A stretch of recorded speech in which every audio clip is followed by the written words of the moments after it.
We have great talent, tremendous talent, and we have all of the bands, or most of the bands, from the different segments of the military. And I've heard some of these bands over the years; they're incredible. We're going to have a very, very elegant day. The 20th is going to be something that will be very, very special, very beautiful. And I think we're going to have massive crowds because we have a movement. It's a movement like the world has never seen before. It's a movement that a lot of people didn't expect.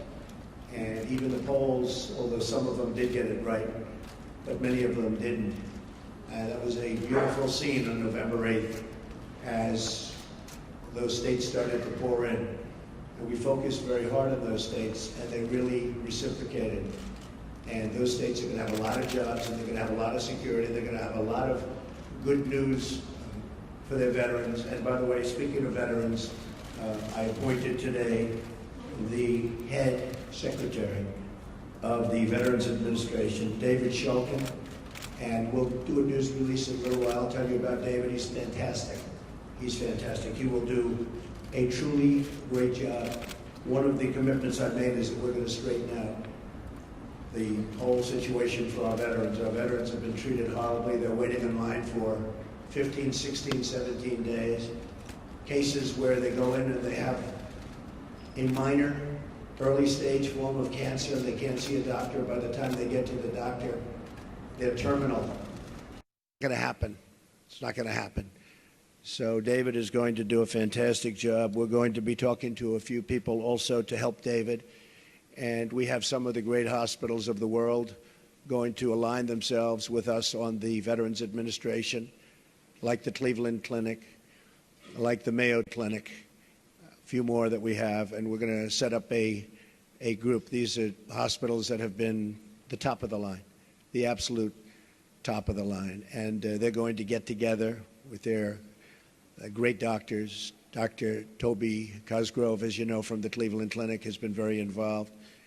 Ike Perlmutter has been very, very involved, one of the great men of business. And we're going to straighten out the VA for our veterans. I've been promising that for a long time, and something I feel very, very strongly. So you'll get the information on David, and I think you'll be very impressed with the job he does. We looked long and hard. We interviewed at least 100 people, some good, some not so good, but we had a lot of talent, and we think this selection will be something that will, with time, straighten it out, and straighten it out for good, because our veterans have been treated very unfairly. Okay, questions? Yes, John? Thank you.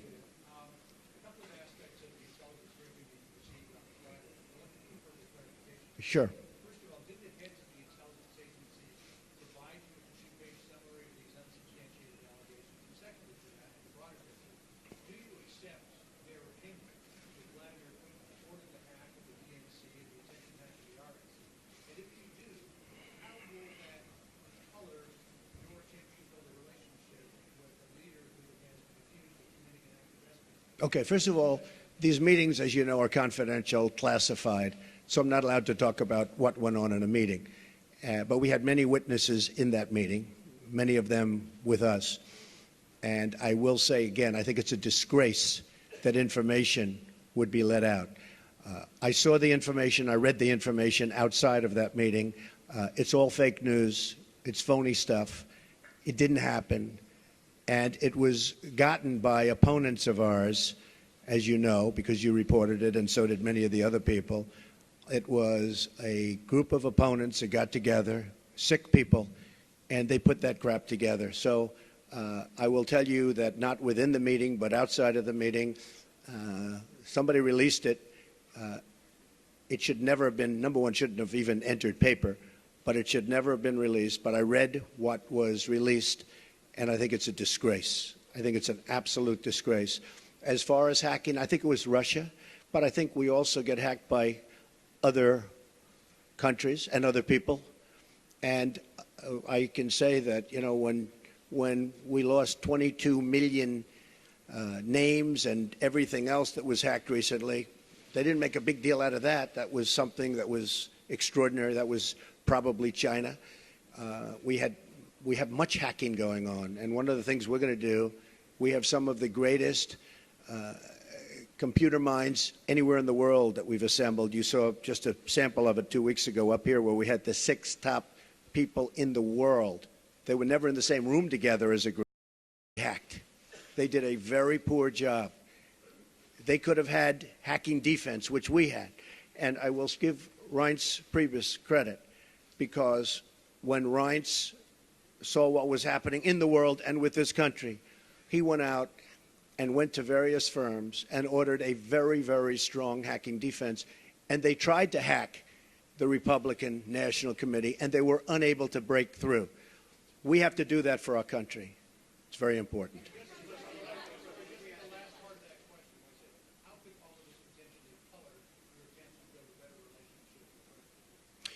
Well, you know, President Putin and Russia put out a statement today that this fake news was indeed fake news. They said it totally never happened. Now, somebody would say, oh, of course he's going to say that. I respected the fact that he said that. And I'll be honest, I think if he did have something, they would have released it. They would have been glad to release it. I think, frankly, had they broken into the Republican National Committee, I think they would have released it, just like